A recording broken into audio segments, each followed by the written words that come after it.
Today on the Star Trek Critic is one of the most boring shows around, Allegiance. And since I hate these rats and a maze shows, the first point is lost for being a rats and a maze show. One thing about Star Trek of Tomorrow, they believe reading from a hardback printed book is much more valuable an experience than a digital copy. How does he not see that right over his head? That drink must have had some powerful stuff in it. As usual, Star Trek steals from other science fiction sources. They just finished this mission. Keep an eye out for that because you're going to hear about it later. If their next mission actually was terraforming with the USS Hood, that mission would take like half the year, wouldn't it? Security goes to find out what's wrong. Picard opens the door and says, "Hey, what's up?" Worf says, "Sorry, sir. We thought you had a girl in here." Picard wakes up in a think tank. This is actually a copy of a Twilight Zone episode, so minus one more point.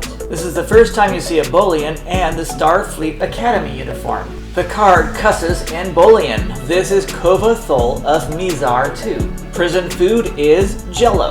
They are expecting to meet the Hood in 36 hours, but Picard wants to see the Wonka cluster instead. The Wonka cluster sounds like a Willy Wonka bar. Wesley says we can get there real quick at 350 times the speed of light.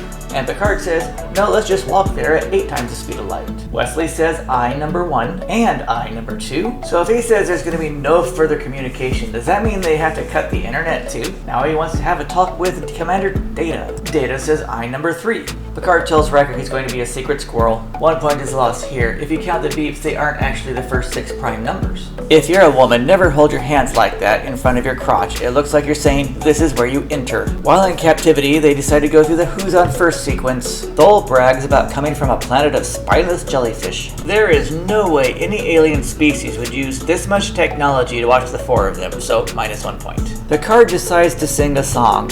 Isak also blames the first baseman. 1 point lost here. There is no way you can eat with those teeth. The poker team does the thinker. So if they don't use money, what's the purpose of playing poker? Picard enters for the first of 2 poker games, and Data says the exact same thing that Deanna says in the last episode. If your starship is at 93% efficiency, there is no reason to leave the poker game to get it to 95% right after Picard says don't go right now, so minus 1 point. Jordy just got up so he could do the Picard maneuver.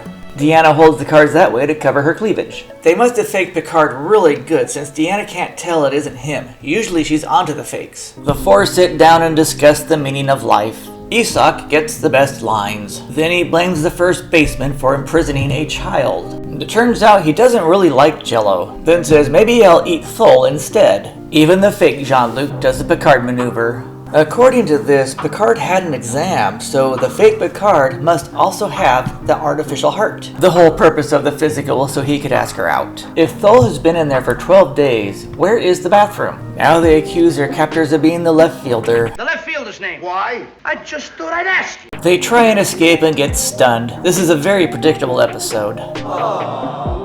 The reason Beverly and Jean-Luc never hooked up is because Picard is really weird on a date. Hopefully the real Jean-Luc is better, or this is why he's single. Beverly never really wanted to hook up with him though, did she?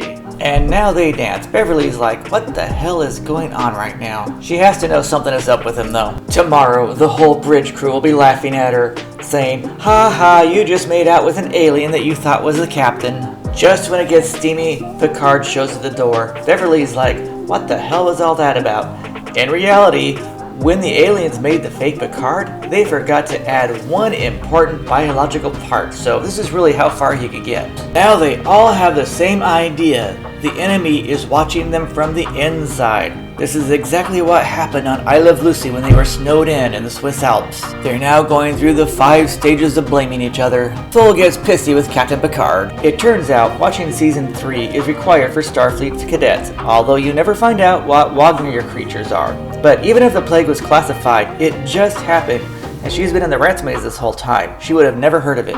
This implies that 13 hours have now passed. But if they slowed to 1/2 impulse, it'll take weeks to get to the pulsar, not 18 hours, so minus 1 point. The reason the seat is already out for Will to sit down is so he doesn't have to perform the Riker maneuver. Will says, I love you. Deanna says, I know. Will says, I can't put my finger on it. Deanna says, if you put your finger on it, I am pressing charges. Patrick Stewart waves to his fans like he's at a convention. That's odd. Will and Deanna have red and yellow drinks. Worf and Geordi also have red and yellow drinks. What a coincidence. The aliens created a great physical copy of Picard, but he's really not a drinker. And they didn't get the memo that drinks are free. It is believable the real Picard would make shout-outs to the crew. But this is not a Starfleet cadet song. It's Heart of Oak, written in 1759 for the British. So, -1 point. Shout out to Geordi and Worf pretending to sing along. It looks like Geordi performed the Riker maneuver to sit down. So if they're all in here getting drunk, it must be Wesley who's in command of the Enterprise. Yeah! Deanna didn't notice anything wrong.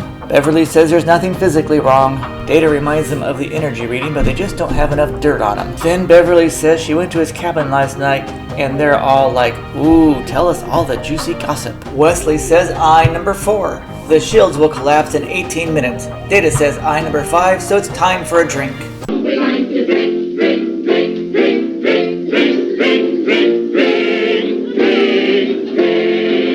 Commander Riker should have Dr. Crusher with him during this talk, so -1 point. Fake Picard challenges Riker with these words. I double dog dare ya! I triple dog dare ya! This is Picard maneuver number 3. Back in the rat's maze, Picard says, let's work together until we find out who the bad guy really is. And they all agree.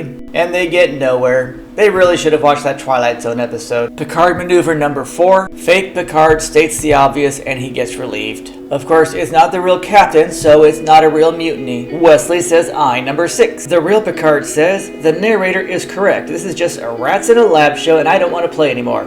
Then calls out the cadet on RBS. It turns out the bad guy is a girl. That's sexist. The cadet turns into 3 Vorgons. Of course, Vorgons are actually from the next episode, but these guys didn't have a name and they look a lot alike. The aliens admit they are treating them as lab rats. 1 point is lost. There is no way all of them could have a telepathic link so far away from each other. There they go. 1 point lost. There's no way all 3 of them could transport that far. This shot of Worf is from Survivor, so -1 point. If they have no leaders or followers, who came up with the lab rat idea? Most likely Isak's crew killed them when they got back to his ship. In reality, these alien abductors would have been wiped out centuries ago. Picard maneuver number 5, which means it's time for another drink.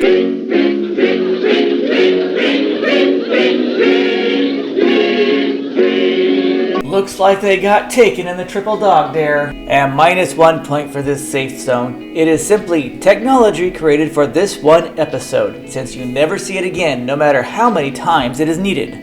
Ironically, their species cannot bear captivity. Isn't that what they do to everybody else? This is Picard maneuver number 6. Personally, I would have thrown them out the airlock. Wesley says eye number 7. Riker ends the show with a funny line. Beverly doesn't realize yet that's not the captain she made out with.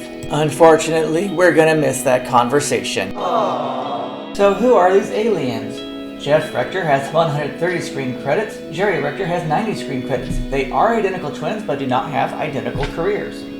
Jocelyn O'Brien was on Quantum Leap. Stephen Markle has 40 screen credits and left us due to Parkinson's disease. Rainer Schern has 159 screen credits, mostly German films. He was in Return to Treasure Island and Babylon 5. Allegiance, one of those rats in a maze shows that I just can't stand, got a score of 87. How does a show I don't like get such a high score? I'm going to have to redo my grading system. Thanks for viewing. Please leave comments below, click that like button, the share button, the subscribe button, and I'll see you again soon.